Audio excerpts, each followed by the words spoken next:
That's Nick. And that's Joseph, and today we're here to talk about Miss Juneteenth, which will be available on June 19th, 2020, courtesy of Vertical Entertainment, just in time for Juneteenth.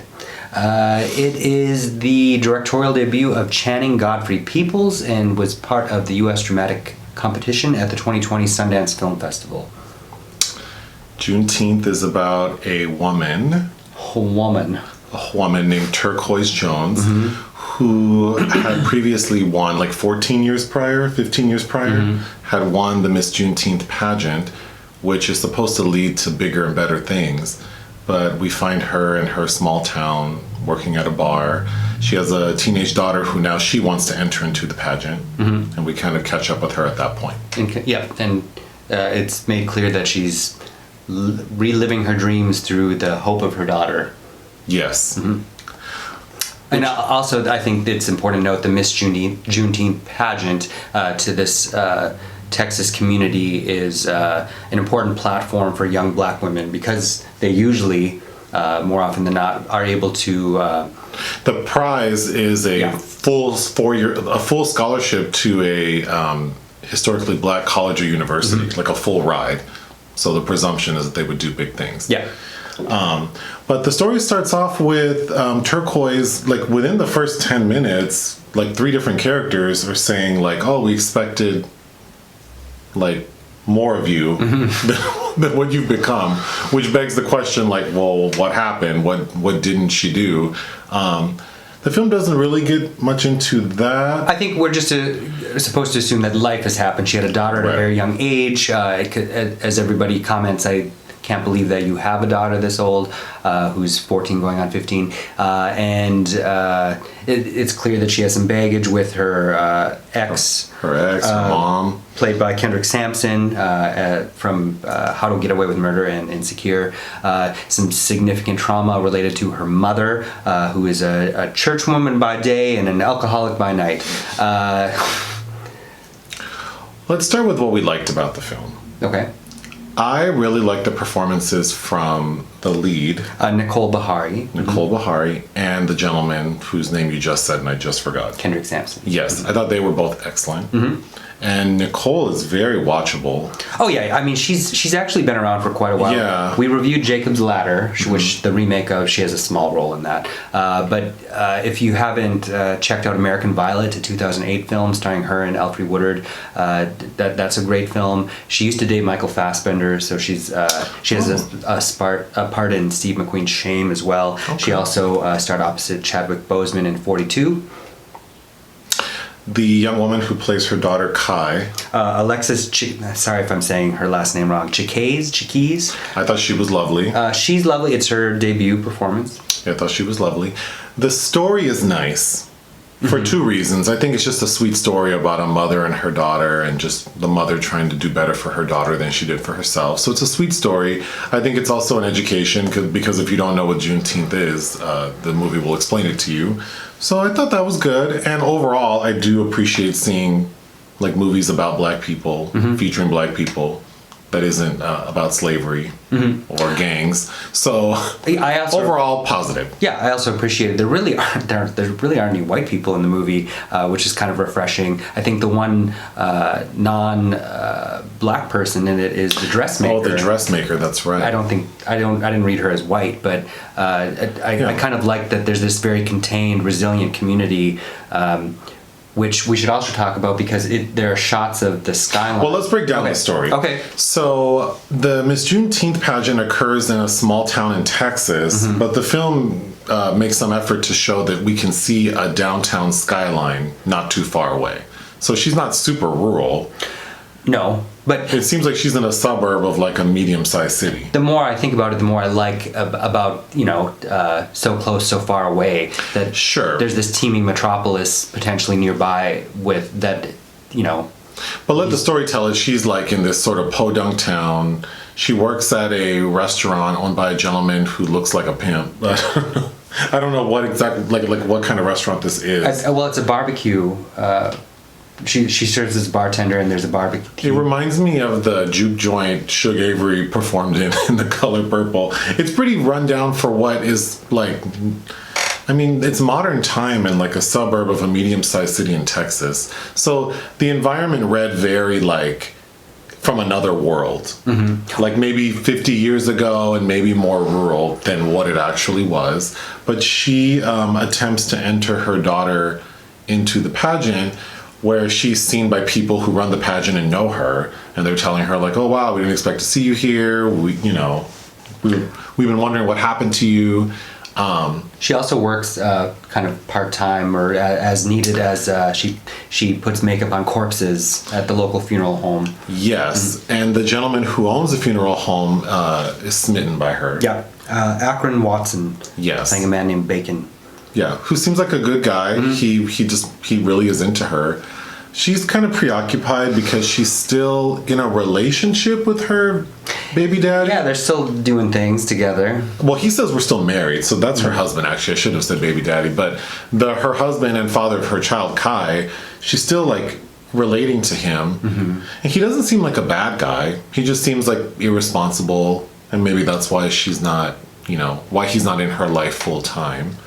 But the struggle for Turquoise and Kai mainly revolves around Turquoise's finances, because there's a sort of ubiquitous scene of her checking her mail, and she has like an overdue electric bill that's about the same amount as the registration fee for the Juneteenth pageant, the Miss Juneteenth pageant. So clearly she has money problems. Kai seems like a lovely young lady who's trying to be independent, right? Like as any 15-year-old would. So she's into like, she wants to be a part of the dance team. She's seeing a boy who her mother doesn't really approve of. But Kai doesn't seem irresponsible either. No, I think we're supposed to believe that she's kind of rebellious and strong-headed, but I don't really get that reading. No, she seems like a reasonable, like, daughter, teenager. But she goes along with the Miss Juneteenth pageant. Like she's not really resistant. She goes along with it. She's not. I think you can tell that she realizes it means a lot to her mother. Yes, because she sees the reaction from people. Yeah, and she wants her mother to. Her mother wants her to perform "Phenomenal Woman" by Dr. Maya Angelou because that's what her mother won on, which yields an interesting, innovative moment, I think, too. So moving forward, like Turquoise ends up seeing the guy who owns the funeral home, but then her estranged husband catches them kind of coming back from a date. There's a little incident. It doesn't get too blown up. The film kind of ends with her. Well, there's also a situation with her mother, because her mother, like you said, is like this church lady by day and a drunk at night.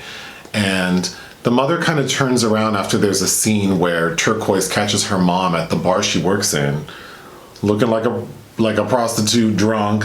So it seems like maybe the mom's going to act right. So she says, hey, I'm going to drop off Kai to have you watch her. Lo and behold, the mom is like planning like an intervention / exorcism. Yeah, where all these church ladies are like throwing holy water on her and trying to prey on Kai. So then Kai and Turquoise run out, because obviously they're upset. But it ends with Kai entering performing in the pageant. She does sort of her own take on Phenomenal Woman. Yeah. Kind of like an interpretive dance, which was lovely. Yeah. She doesn't win. But I think the message her mom gives her is like, it's not about you being Miss Juneteenth. It's about you being Kai something Jones, like her full name. So really the mission all along should have been to foster her as an individual and not put her in the same little category that she placed herself in. And side plot, the bar owner, the gentleman who owns the restaurant Turquoise works in, sells it to her. So we presume that she has a bright future ahead of her. It's a lovely story. I did have some issues.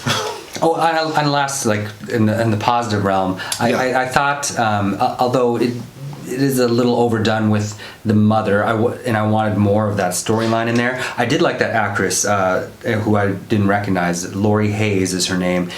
She hasn't done a movie since 1989, which her debut was Miss Firecracker, a Holly Hunter movie that's also about beauty pageants. Oh, interesting. Which is interesting to me, but yeah. So some of the issues I have, I think it mainly revolves around the storytelling, like the development of the story, the screenplay, and some of the acting. the first note I had is so quickly along in the film, like the way these characters are reacting to Turquoise, it begs the question, like, well, what did Turquoise do? What didn't she do? Like, why didn't she make anything of herself? And the film kind of doesn't really, I mean, it doesn't at all explain that. You explained it earlier, and it makes sense to me that she kind of just like life happened. And Yeah. But I think if that's the route they wanted to go, then there shouldn't have been so much emphasis on Turquoise being kind of like a loser. A failure to launch. It's almost as if it's begging for there to be just one other little nugget we needed to see to believe why she would have been stuck here. Because I think we were talking like if she had been a queer character, she would have moved off to the city, and because she doesn't have these family ties that have stuck her there because of her mother. So what else? What is it about her boss that is keeping Well, her? and the problem too is Nicole, the actor playing Turquoise, and Turquoise the character, they're so like she's so beautiful and she's striking, independent and competent, and it's just hard to believe a woman like that would have a hard time finding her own way, because the characterization, she's not pathetic, she's not at all. strong, and she's, you know, she has a mind, and so I really liked the character, but it didn't make sense to me why she struggled so much. Even her husband, he's not a dick, he's just like irresponsible. So it seems like she kind of has a supportive, you know, her daughter seems like a cool kid. Her mom's just crazy with the church, but that's a lot of people. So it's like it's not insurmountable. I think it could have been developed better in that regard. And that said, I do like that it's for a piece of black cinema, something that isn't where church is automatic refuge. Sometimes that is not for everybody. Yeah, I did like that wasn't sort of the answer. And not also kind of, it's not demeaning towards it either. It's just that this was also a place that was shut off for her as a place of refuge to go to. The acting from some of the supporting characters is a little crunchy. There are a lot of newcomers. Which, you know, would be fine, except that Nicole and the gentleman, Kendrick Sampson, they're so good. Yeah. So in comparison to the supporting cast, it's really obvious that they're not the most sort of seasoned actors.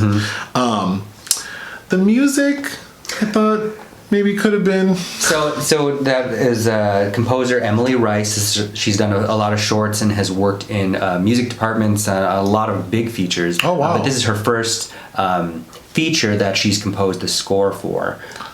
I thought it was a little distracting. She's also from the UK, living in LA. You know, maybe. I think sometimes that's the thing with scores, is sometimes whatever the final product is that they've put on your movie, it's just that's what she had to go with. Sure. Other notes I had. The tone of the film is interesting because it is a drama, but it's not so downtrodden that I think it deserves to feel so restrained. The film feels very restrained. Like, there are moments when I think that it would want to be funny, and there's one scene where Turquoise and Kai, like the first time they go to church to see the grandma, and the way the church people are acting, it's, I think, meant to seem kind of ridiculous. And Turquoise and Kai are kind of sitting there like, almost like they want to laugh, but they don't. And I guess I don't understand why it's so restrained. It might have helped some of the acting that wasn't so great by maybe adding a little bit of humor. I didn't need this movie to be funny, but I think if it's very serious, so I wish it would have maybe been a little more, like, one way or the other. Sure. You know? Like either Monsters Ball or Kingdom Come. Like, it's kind of in the what did you think of the look of the film? I think it looks fine. It was shot by Daniel Patterson, who previously served as director of photography on Spike Lee's She's Gotta Have It, the series for Netflix, as well as The Sweet Blood of Jesus, which I think is an underrated Spike Lee feature. Something else you already mentioned that I noted was I really would have liked more of Turquoise's mom and that relationship, because it seems very complex and abusive and manipulative. Yeah. That would have really added to the tone that I think they were trying to go for. And I think help us understand why exactly Turquoise has stayed there. Yeah. My last big question about the story itself is the prize that the pageant winners are receiving is huge. It's a full ride to an HBCU of their choice. which could easily be $70,000-$80,000. That's a lot of money for a pageant that looks like there's very little to it. Like the actual look of the pageant looks very sort of raggedy. Like they don't really, they don't really do anything except get up there in their one gown and then do a talent. And none of the girls' talent was impressive, really. I mean, Kai's interpretation of Phenomenal Woman is interesting, but is it worth like a full ride to college? I mean, I think of all the money I paid for go to school, and all I had to do was get in a dress. And one girl does like a puppet show explaining Juneteenth. I think that there needed either the prize is too big or they needed to show more like how involved the process is. Yeah, and I think we talked about because clearly Kai is supposed to be the underdog. But we don't really get to see what exactly she's up against or who she's up against, right? And where the kind of affluence these other contestants might have access to, I think would have helped pad that out a little more. But if you think back to high school, like I remember being in National Honor Society, and that's some janky shit too. Sure. I mean, it's not nothing's pristine. You know, my another note I made is that there are some choices made that I think are interesting. Such as the bar owner, there's a scene where he's explaining to Turquoise, like, because she kind of like tries to tell him like, oh, you could do better, or I could do better at the bar. And he explains to her like how hard he had to work, and it's his free and clear, and he has his papers, and the government wants to take it away, but he's, it's his. And it read to me kind of like it was deliberate, like they wanted to liken him to maybe like a freed slave, because even the way he's talking sounds like that. And I thought that was interesting. There are some things that do work for me. It's just when you put it all together, it's a little off. Well, like I said when I finished it, I thought it felt like some of those films from like the early 2000s. Okay. Like the one with Loretta Devine and what's it called? Dirty Laundry. Like it feels a little dated. Sure. But I would love to see more films like this. Oh yeah, for sure. More with more, black stories. But to be honest, for my taste, the kind of new black cinema I want to see is more like the film Uncorked. And not so much like us being like having such a hard time doing anything, even though that's reality. Sure. And overall, I did like the film. I did. I had noted because these contestants are taken on a tour of kind of like the Wall of Fame of past Miss Juneteenths, and the way they're pointing out like so and so went on to become a DA and blah blah blah. I just thought of like The Wicker Man and Midsummer and all the pictures of the Queen of the Harvest.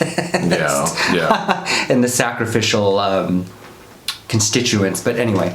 Do you have anything else? What would you give this film? I would give this film 3 out of 5 stars. I think 3 out of 5 is fair. It's a decent first film. All right. Bye. Bye.